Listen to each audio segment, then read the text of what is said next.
The oldest great story humanity ever wrote down is not about how the world was made. It's not about a god, or a war, or a king's victory. It's about a man who could not accept that he was going to die. He had everything. He was a king, part god, unbelievably strong, with a great walled city of his own.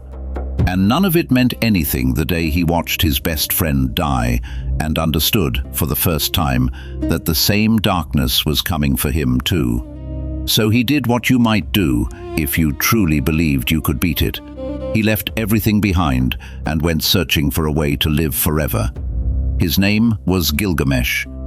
His story was written 4,000 years ago, and it is, at its heart, about the one fear you have never fully escaped either. The first story ever told is about the fear of death, which means the first story ever told is about you. For 12 episodes, we've built the machinery of civilization, the cities, the temples, the ledgers. But a civilization isn't only granaries and gods. At some point, a people stops merely recording things and starts telling stories, and the first one to survive is a masterpiece. Will Durant recognized the Gilgamesh epic as one of the great achievements of the Sumerian mind. It's older than the Bible, older than the Iliad, older than every other named work of literature on Earth. And what's astonishing isn't just its age. It's how modern it feels, because it's wrestling with the exact problem you will spend your life avoiding thinking about. Here's the story. Gilgamesh is the king of Uruk, arrogant, restless, too strong for anyone to challenge. So the gods make him an equal, Enkidu, a wild man raised among the animals of the steppe, who runs with the gazelles and frees them from the hunter's traps.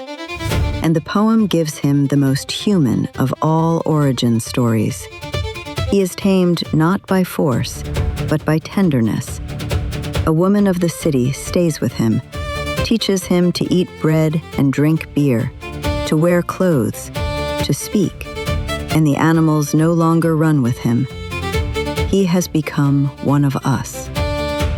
The two giants clash, civilization against nature, wrestling through the streets of Uruk until the walls shake. And then something better happens. They become inseparable friends, and together they go looking for glory. They march into the forbidden Cedar Forest and kill its monstrous guardian, Humbaba, whose face is a coil of intestines and whose voice is the flood. Then the goddess Ishtar herself offers to marry Gilgamesh, and he refuses her, insultingly, listing the fates of all her former lovers.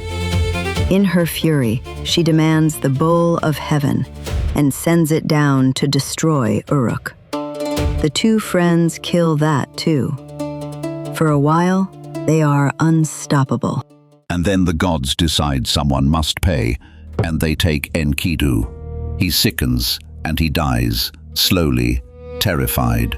And Gilgamesh, the strongest man alive, 2/3 a god, sits beside the body of his friend and completely falls apart. The poem says he refused to bury him for 7 days, until a worm dropped from the dead man's nose. Because for the first time, the king who feared nothing understands the one thing he cannot kill, cannot outmuscle, cannot rule. Death is coming for him too. And here the story becomes something no one had ever written before, the record of a human being refusing to accept mortality. Gilgamesh abandons his throne and walks to the ends of the earth, past scorpion beings who guard the mountain of the sunrise. Through a tunnel of absolute darkness, the sun itself travels by night, out to a garden where the trees bear jewels instead of fruit. On the shore of the waters of death, he meets Siduri, a tavern keeper at the edge of the world, and she gives him the oldest advice in literature. You will not find the life you are looking for. Go home, eat well, wear clean clothes, hold your child's hand, love your wife. That is the human portion. He refuses it. He is looking for the one man who supposedly cheated death, Utnapishtim, survivor of a great flood, who was granted eternal life. And that is where this ancient poem drops its bombshell. Because when Gilgamesh finally finds him, Utnapishtim tells his story, and it will stop you cold. Long ago, he says, the gods resolved to destroy humanity with a flood. But one god warned him. He was told to build a great boat to exact dimensions, and to load it with his family and the animals. The flood came and drowned the whole world. His boat came to rest on the top of a mountain, and to find out if the waters had gone down, he sent out birds. If that story sounds deeply, uncannily familiar, it should. It is, beat for beat, the story of Noah's Ark, except this version was written down centuries before the book of Genesis. In fact, that's exactly how the modern world found out. In 1872, a self-taught scholar named George Smith was piecing together broken tablets in the British Museum when he suddenly read, in 4,000-year-old cuneiform, a flood, a boat, a mountain, and a bird sent out over the water. He was so overcome that, according to the accounts, he leapt up and began tearing off his clothes in the middle of the reading room. He had just discovered that the most famous flood story in the world had an ancestor, 1,000 years older, buried in Mesopotamian clay. Now, what does that mean? Here we have to be careful and honest.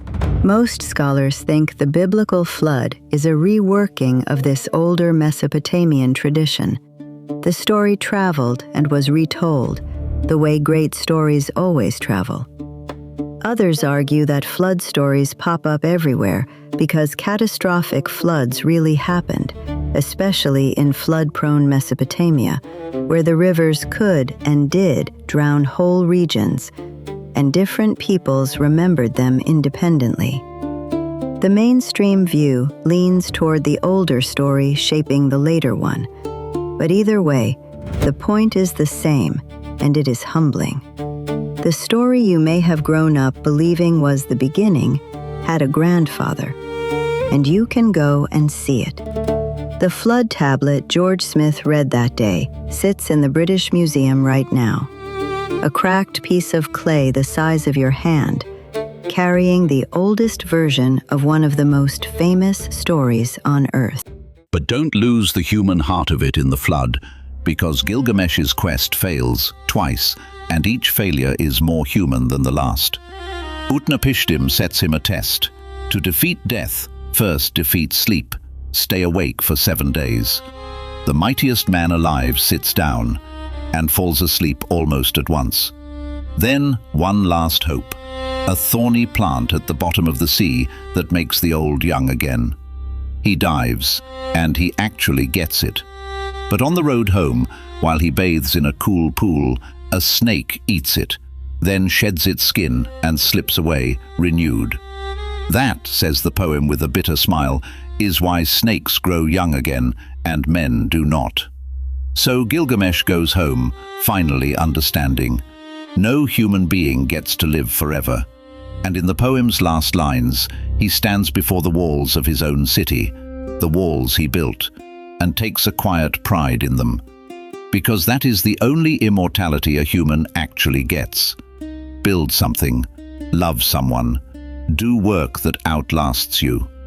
Gilgamesh wanted, more than anything, never to be forgotten. He got his wish. A poet wrote him down. 4,000 years later, in a language he never spoke, you just heard his name, his grief, his fear, which is your fear too. The man, desperate to live forever, found the one path that actually works. He became a story. And the story is alive right now, in you. Next time on Civilization OS. Gilgamesh was the king of one city, but someone was about to do what no one had ever done. Conquer all the cities and weld them into a single realm ruled by one man. He was, by his own legend, an abandoned baby found floating in a river in a basket of reeds. Another story that will sound familiar, who rose to become the world's first emperor. Next, Sargon of Akkad and the birth of empire.